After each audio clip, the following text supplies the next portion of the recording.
Hi, everybody. It's so good to be with you for another soul health conversation with me. And I hope everyone's just had, we are Friday at the moment. And I'm just hoping everyone's had a really productive and an inspiring week. That's a good word. Um, but we have today for one of our incredible conversations a good friend of mine. I'm going to say Dr. Brian LeBlanc. um, Brian, he's a doctor, but not a medical doctor. He is a doctor of life, quite frankly. But Brian is someone that I'm so excited for you guys to meet.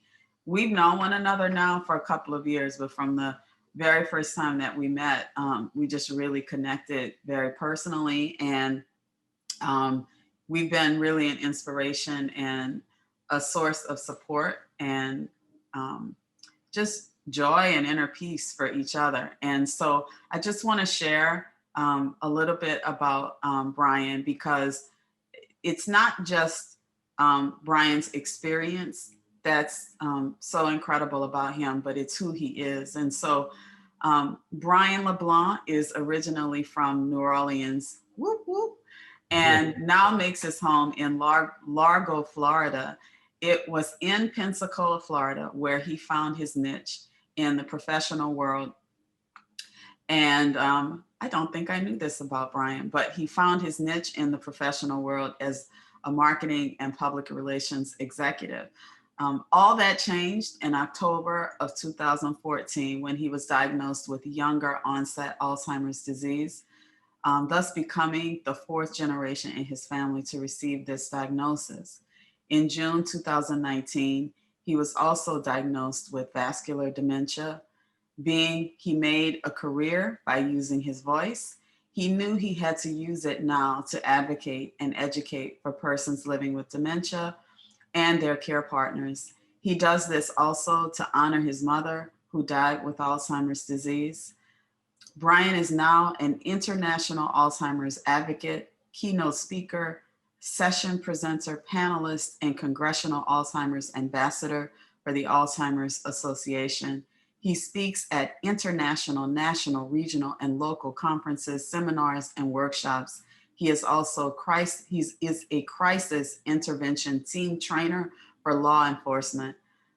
Brian's presentation provides a window into the journey of a regular guy from a regular life who is living with the progressive, disabling, degenerative brain disease. He speaks from the heart, leaving his audience with the truest perspective he can give. I am just honored to have this conversation with Brian, which I'm sure will lead to other conversations as well. He is a true inspiration. Welcome, Brian, to Soul Health Conversations with Deborah. Well, thank you very much. You made me sound really, really good there. So I Because you probably are. I probably need to record that and play that as an introduction when I'm walking out on stage. Well, I think that you should. I am I'm so excited for you to be here and more.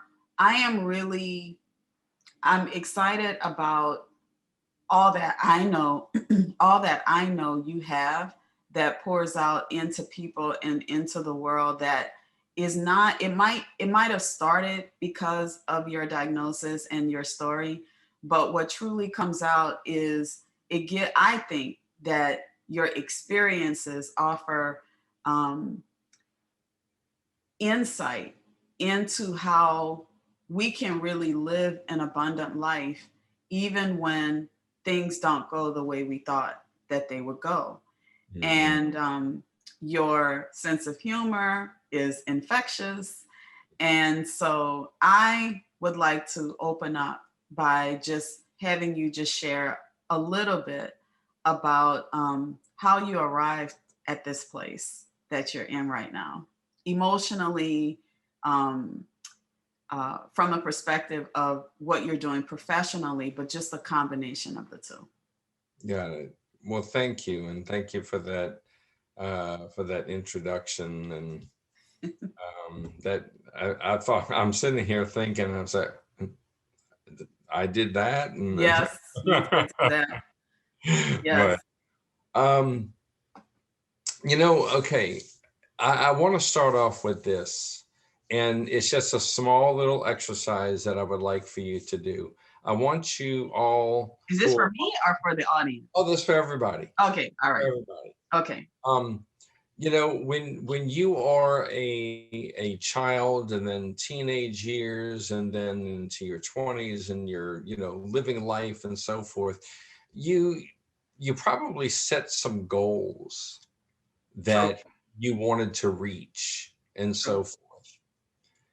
And so what I would like for you to do is, for those of you that are between 40 and 50, let's put it that way, I would like for you to just close your eyes.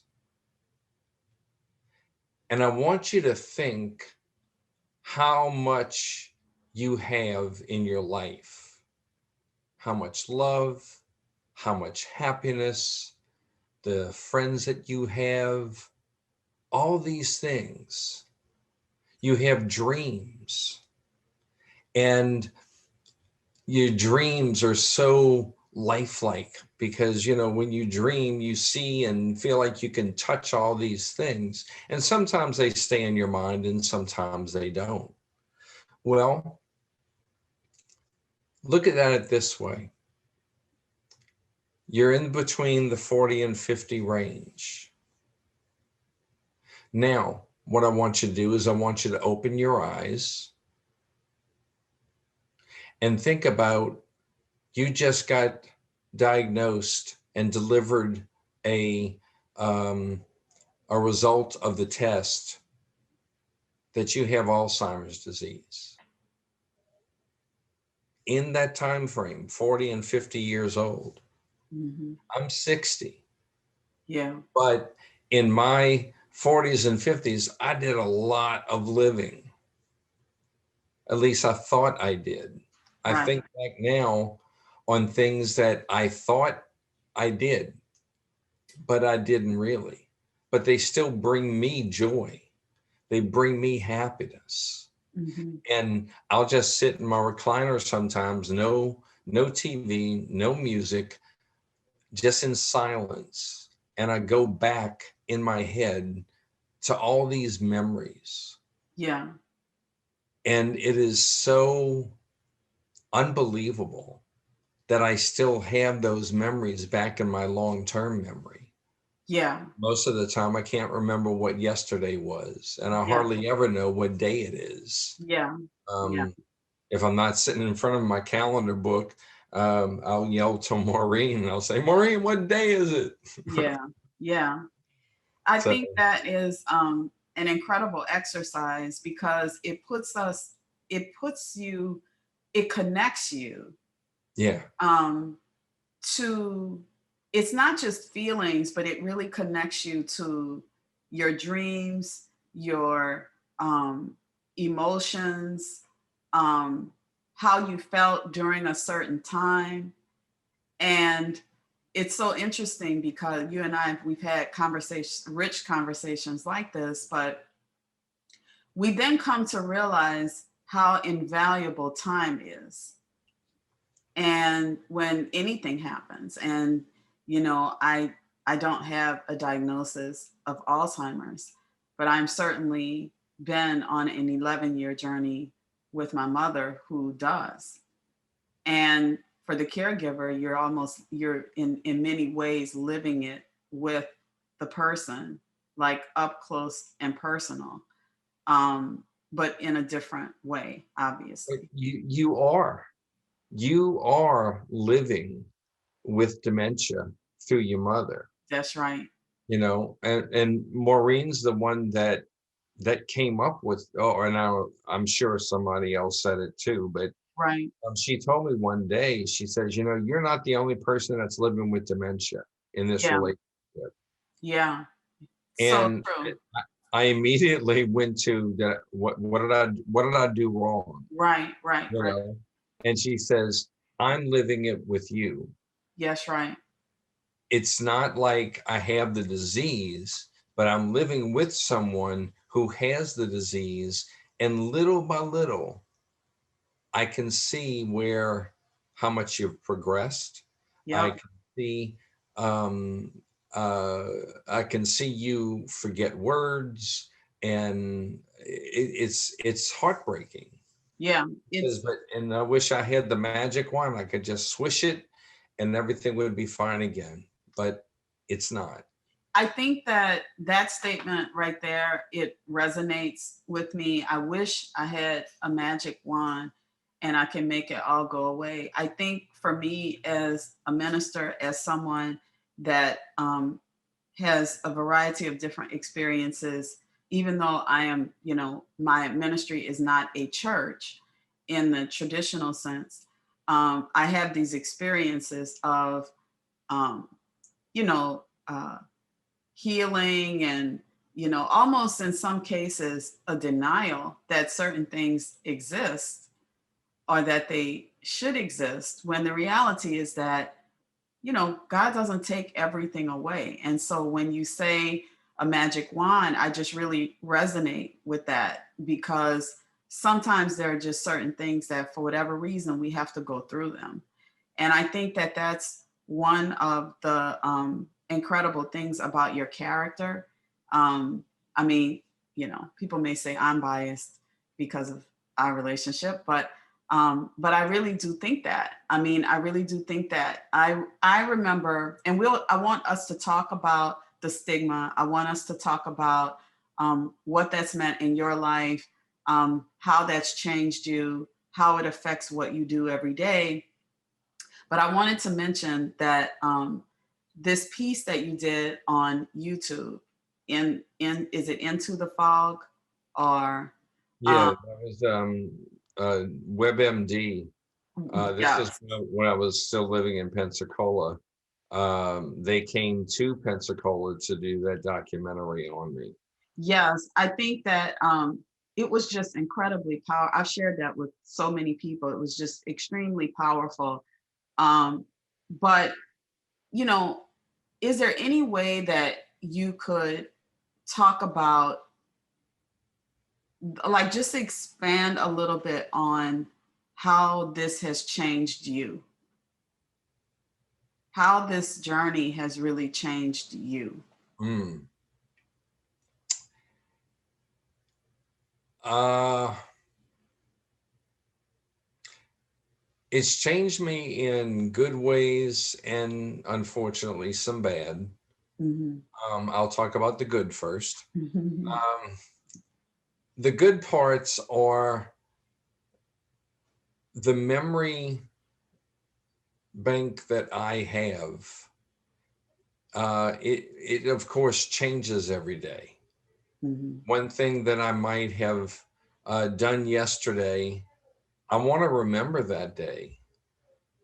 But if I don't have my camera with me, come on, turn. There you go. Okay. Hmm. There it is. Yeah, yeah, That's the trouble with backgrounds. yeah, Um, I mean, sitting in my garden. yeah. Um, so um, I have also found that the other individuals that I know now, their their friendship is so important, because you could be having the worst day ever. In Hmm. your mind, you think that this is the worst day ever. Hmm. All you have to do is pick up the phone and call one of your friends and say, hey, I need to talk. And 9 times out of 10, what's wrong?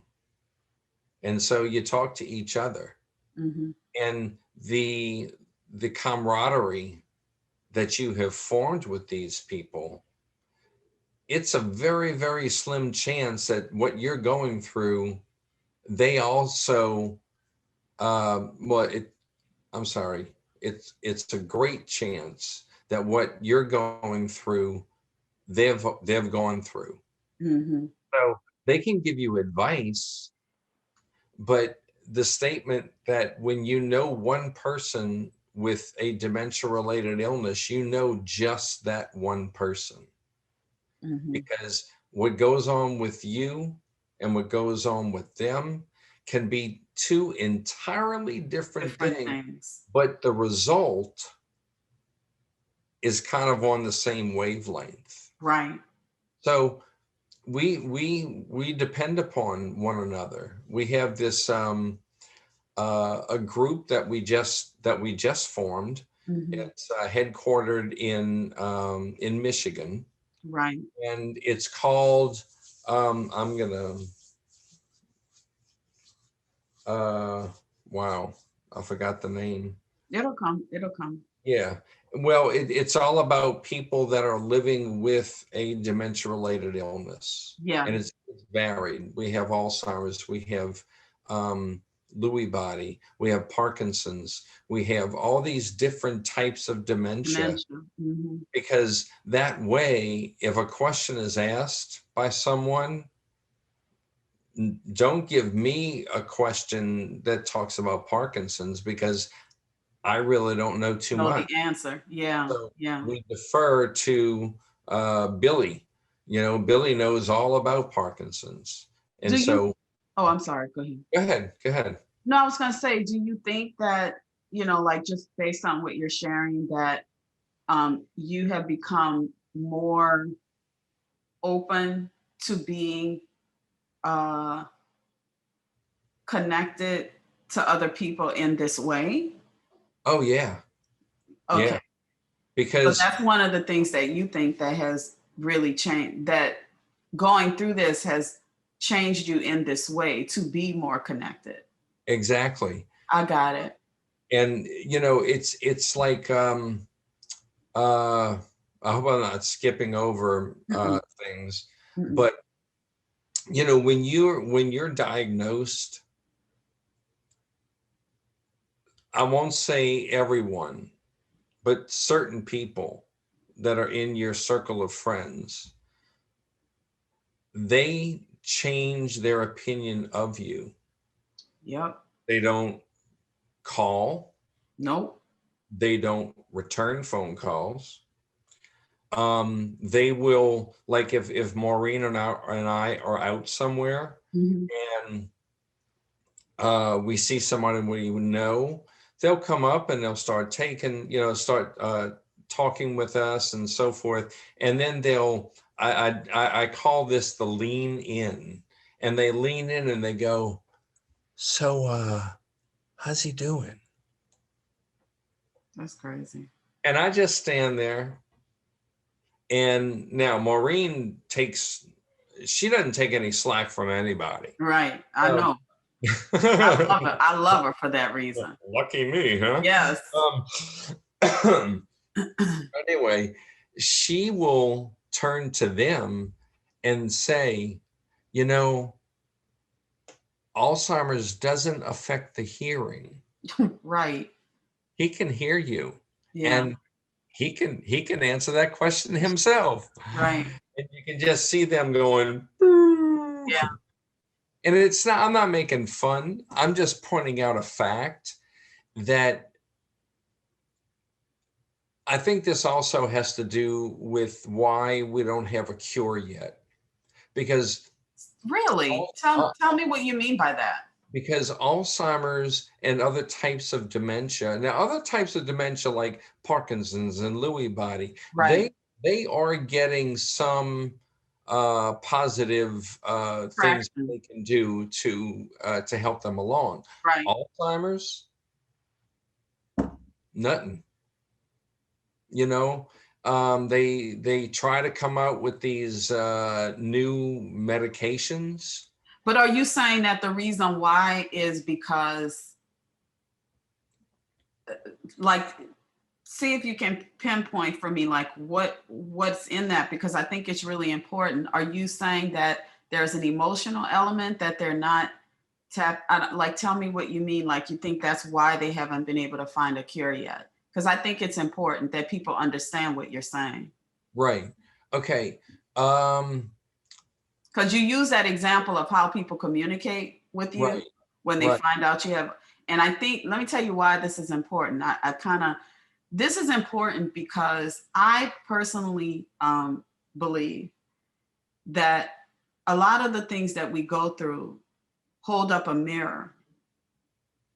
And I truly believe, in my experience and people that I've talked to, that caregiving is another one of those things that it's not a window as much as it creates a mirror into who we are, the areas of our life that may need some healing, relationships that need some reconciliation. And and so that's why I think this is really important, because we're going to talk about the stigma, we're going to talk about the myths, but it's also attached to how people see people dealing with certain things and how they change more than we change. Yes. Yes. So yeah, so if you can pinpoint that about the cure, I think it would be intriguing. Basically, what I'm trying to say that Alzheimer's is the most misunderstood disease. Yes, that's so powerful. And what they're now, I do have to, commend them for, working day and night and all the Trying and mhm. doing, they're trying to find what works. Um, there are some medications that are helping in the cognitivity area. And there's others that are, I'm not really sure what they do, but Yeah, and frankly, it's just a trial. It's like, here, yeah, I'd like for you to try this. right. And I've been wanting to get into a trial, Mhm. but because I have Alzheimer's and Fasting. vascular dementia, most of the time I'm excluded because they want someone just with. Purely Alzheimer's. So there I am being, I guess there's no other way to face it, but I'm being stigmatized by just having Alzheimer's. It's Yeah, like, oh, why can't you help be like Bob down the street? He's got Alzheimer's and this disease and that disease, and he has ingrown toenails. yeah, That's the type of person that we don't want. yeah, So it it angers me sometimes because I'm putting myself out there, and so are a lot of other people. yeah, And then time after time after time, you just turn down. yeah, yeah, So you have to figure out a way. How am I going to, how am I going to live? What's going to be my life in another 10 years, in another 20 years? And yes, I will be 80 by that time. And I'm trying to put myself there to yeah, see what it's going to be like, because my intention is to be there in yes, my 80s. yes. I But think that, oh, no, go ahead. I was going to say, but you never know the future. So Well, many people get. let me tell you this, you never know the future, but without Alzheimer's, you never know the future. Exactly. And I think that, one of the profound lessons of which I don't know that we've captured or gotten the lesson yet with COVID is that on a dime, life can change. Yeah. And so one of the things that I appreciate about you and the choices that you've made in your life, even though difficult at times, um, is this commitment that you've had for living the best life you can possibly live. And I think that that is a lesson that I don't care if you have Alzheimer's or not. It teaches people that may have every opportunity, everything, every jewel or pearl they could have about life and health, they take for granted. Yeah. And so I think that um, a conversation around valuing time, around making the most of the time that you have is not necessarily a conversation anticipating yourself to die, but it's Right. a conversation about living a rich life, because nothing is promised to Right. anyone. And so, I mean, that's what I see in you. That's what you teach me. That's what you teach. You may teach about Alzheimer's, but as I've always said to you, you're really teaching about other things underneath the Alzheimer's. Yeah. So It's very complex. it is. And I think that's just powerful what you pointed out about it being a complex, misunderstood disease. Because don't you find that sometimes people communicate with you or talk to you, or even in your essence, like as if you don't have feelings? Yeah. Oh, I can say this because they won't understand what I'm saying anyway. Or they won't feel anything. Won't feel, yeah, exactly. And even though you may not remember things, it doesn't mean that in this particular place that you're in that you don't feel things. Right. Right. Remembering things and not feeling things are two completely different things, you know? Trust me, I know that all too well. Right, right. And so talk a little bit about, well, two things I want to talk about: isolation Mm, and how your relationships changed. It's a conversation we've had in the past, but we've talked a little bit in the past about how having Alzheimer's or finding out that you have Alzheimer's and how the relationships and people around you changed. And I think that's important to connect with other people because, number one, during COVID, we've experienced so much isolation. Um, and even different than COVID, when we go through things, people may project onto you what has changed in them, and therefore relationships begin to change and fall away.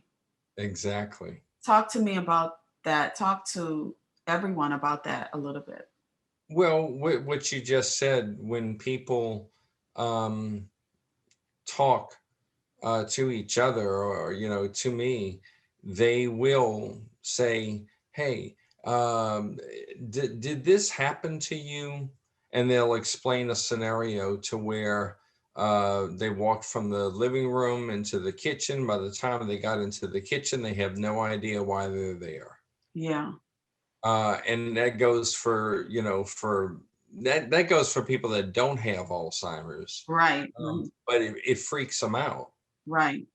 I had a friend of mine that it was his daughter's wedding, and we were at the reception, and he came up to me and he says, he goes, I need to talk to you. Mhm. And so I said, okay. And I saw the seriousness on his face. Right. Right. And he says, and he's looking around, to make sure nobody can hear him. And Mhm. he says, I lost my car keys yesterday. And I said, oh. Now I knew exactly what he was going at. Mhm. And so, me being who I am, I said, this is an important question. I said, did you find them? And he goes, oh, yeah, yeah. I said, now tell me this. Were they in the refrigerator or in the microwave? And he looked at me and he said, no, they were still in my car. He said, why did you ask me that? I said, that tells me that you're okay. What did he say? He just started cracking up. Cracking up laughing. He goes, so this happens to people that don't have Alzheimer's? Yeah. I said, you're not, you're not a young man anymore. You're about middle age. I said, it's going to happen more. Yeah. Don't make a big deal out of it. Yeah. It so Yeah. happens that you misplaced your keys, and sooner or later they're going to turn up. Yeah. Yeah. It's a different thing. It really is. How do you think that like in the beginning when Mhm. you were first diagnosed and were facing this mountain, how did your relationships change with people? Or Yeah, how did their relationship with you change? yeah. Is probably the better question. Um, I have to admit that after I got diagnosed, um, I didn't get out of bed for about the next 3 days. I got up to eat, go to the bathroom, but I just climbed back in bed. I was in a deep, deep, deep depression. Depression. Yeah. And I had this it was on the third. Now, this goes to show you that how my brain works. I can remember this just like it was clear as day. Yeah. I don't know what day this is. I don't really know what month we're in. Yes. So Maureen bought me this big digital clock that sits in the living room. It tells Yeah. me the Yeah. day, the Yeah. time. So, um, but I had this dream, and the dream was, and if you've heard this already, I've told this story a lot. Um, in the dream, I was a boxer, and for some reason, I got matched with the biggest man I have ever seen.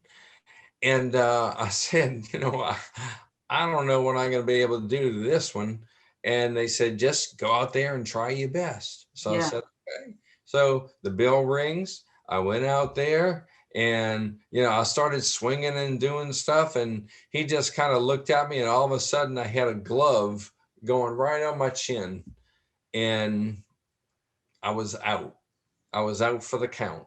Yeah. And I knew that immediately. I hit the mat, but then I literally saw the numbers of 10, 9, 8 as the referee was counting me down. Counting. Yeah. And I started thinking to myself, I got to get up. If I don't get up, I'm gone. Yeah. Now that meant that if I didn't get up sooner, before that count goes to 0, I'm going to die. So I was filled with anxiousness. I was filled with hope, but I had a little bit of strength. All it takes And, is a seed. exactly. And so I keep hearing the numbers getting lower and lower. He got down all the way to 2.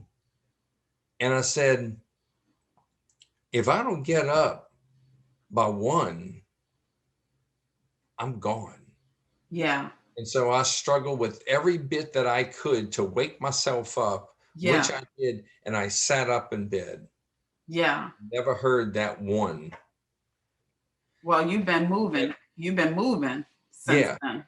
And so I thought, wow, what just happened here? Yeah. Because I had a very, very moment, a big moment of clarity. Clarity. But it's also something that has stuck with me throughout these years. That was back in 2014 when I got diagnosed.